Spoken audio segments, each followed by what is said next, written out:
How would you describe yourself in 7 words? The greatest fucking person to ever exist.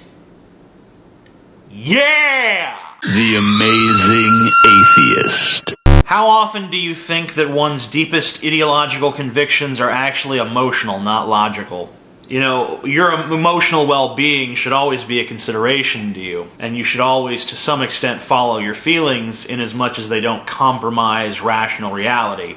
For instance, you shouldn't think to yourself, my penis is 18 inches long, when in fact it is, 3. It might be a happier reality for you, but it's not corroborated by anything in fact. Therefore, reject it. When you jump in a pool, how many gallons are removed from the pool?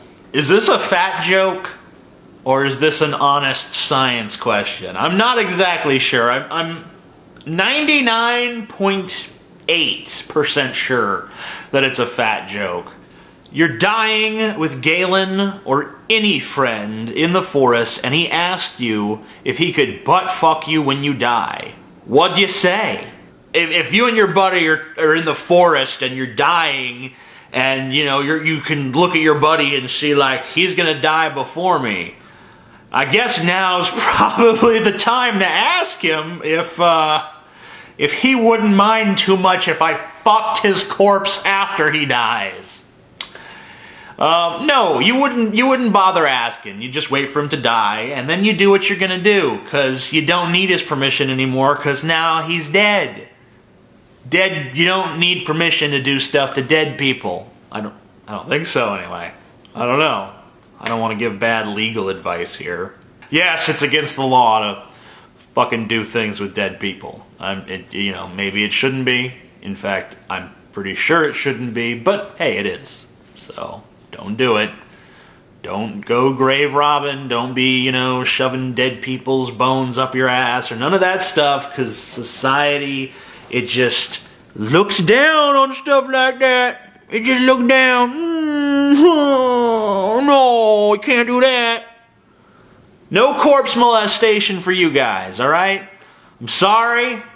Gotta be the bearer of bad news, but you can't be fucking them corpses. It's a sad state of affairs when a man can't even stick his penis in a cadaver anymore. Truly sad, truly sad. If scientists can spend $9 billion on finding a particle, why didn't they put that money into ending world hunger and poverty? Instead of having a computer or a mobile device that you left that comment from, why didn't you spend that money, feeding a starving orphan over in Africa? I could sit here and think of 1,000 ways that every dollar that gets spent in America could be spent better somewhere else. But it's not my fucking decision. How people spend their money is going to be in accordance with their taste. How would your show go if you suddenly turned into a woman? Well, I'd have even bigger boobs. So that probably means a larger male fan base. So it'd be like the same show, but way better. Like, far better. Because, if I was a girl and I was hot, that cleavage would be coming at you nonstop. Like, just gratuitous, like, yeah! Ooh, I'm talking about politics! Yeah! You like politics, huh? It'd be a disgrace, and no one would respect me, but I'd be making tons of money, and it'd be awesome, so... Yeah, that's the American dream, right? Doing something totally shameful that you should be embarrassed about, but instead you make money, so you're like, yeah, fuck all you motherfuckers. How did you meet your wife? Well, we met on MySpace, back when MySpace was a thing. A little MySpace humor there, because it's dead, so we have to make jokes about it, and yeah. Anyway, so we met on MySpace, and she wrote me and said that my nipples look like chameleon eyes, and obviously I instantly fell in love with her, and yeah. What did you want to be when you were in high school? Out of high school. That's not a joke answer. That's not like, here's me giving you some rebuff, like, little repartee, fuck you, go away. No, that's my honest answer. Because when I was in high school, my sole preoccupation, I didn't have room for ambition of any kind. My sole preoccupation was, how can I get the fuck out of here? If you were on a talent show such as America's Got Talent, what would you perform? I would get on stage and I would sit down and I would like crack open some Charles Dickens or something, you know, A Tale of Two Cities. I'd just sit there reading that on stage and they'd just be like, what the fuck is this act? Boo! And then, you know, I'd get kicked off. But truly, I'd be displaying a talent that most people seem to have lost, you know, reading something that's worth a fuck. How many oranges can you juggle while sitting on an elephant that is on top of a plane? None. I can't. Okay, look. I can't juggle oranges, alright? An elephant can't stand on a plane, and I'm pretty sure that we'd all just die instantly if ever such a thing was attempted. So none, you fucking psycho! Hey TJ, you look like you've lost quite a bit of weight. Do you feel any better after putting in the work to lose it? Yeah, I've been on Weight Watchers. The Weight Watchers, yeah! I've been on Weight Watchers. I don't know what I was doing there. That was like a druggy impression. I was like, yeah, Weight Watchers! You know, I was trying to hint at the addiction, the addicting nature of food, the addictive nature of food, rather. Trying to lose more weight, just trying to win that long-term struggle, you know? I realize that I'm not just gonna fucking shed pounds like butter. Fuck, see, I'm thinking in terms of butter. Butter, what is that? That didn't even make sense, shed butter. But my mind is like, butter! Yeah, I'm gonna eat that butter! That's what my internal fat guy sounds like.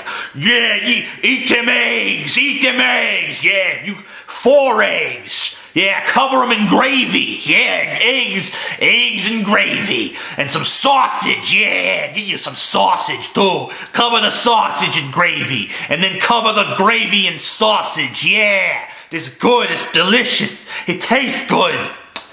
Yeah, that's what my internal fat guy sounds like. So you can see why it's so hard to be skinny with a persuasive guy like that in your ear. I took your advice and spanked my girlfriend's ass every day, but now she twists my nuts every time. How can I avoid that? Don't even try to avoid it. Just learn to love it. Have you ever had your heart broken? My first girlfriend, I was 17 years old. She was in her 30s, so kind of not your usual first relationship. You know, we chatted back and forth online for a while, then we met a few times, then I moved in with her. It became apparent fairly quickly to both of us that the relationship wasn't what she wanted out of it. It was what I expected, but it wasn't what she expected. She expected me to have a more dominant personality, as a lot of people probably do because of, you know, how I am, you know, in public. But I was actually, you know, very yielding and submissive, so she didn't like that. So, you know, the relationship it sucked and it fizzled out and it ended. And that's not where I got heartbroken. Where I got heartbroken was after the relationship ended. You see, my dad had been paying her power bill while I was living there because she was trying to get back on her feet and he was being a nice guy. But as soon as I moved out, he cut the power. You know, he just stopped paying the bill. And she called me and complained about it. I'm like, well, you know, my dad was paying your bill and, you know, he was paying it because I was living there and I'm not living there anymore, so why would you expect him to keep paying it? I mean, I agree it was kind of a dick move to just cut it off, but how can you really expect him to keep paying your bill? And, you know, that's when she just lost her temper and she just said, like, the most heinous shit you could possibly fucking imagine. And that was what really was heartbreaking, was the fact that someone that I had spent all that time with and that I had a strong friendship with, even if I didn't have a strong relationship with, and to just have her treat me like that for something that I had no part in, it was just like, you know, fuck you, you stupid bitch. I don't want no part of you.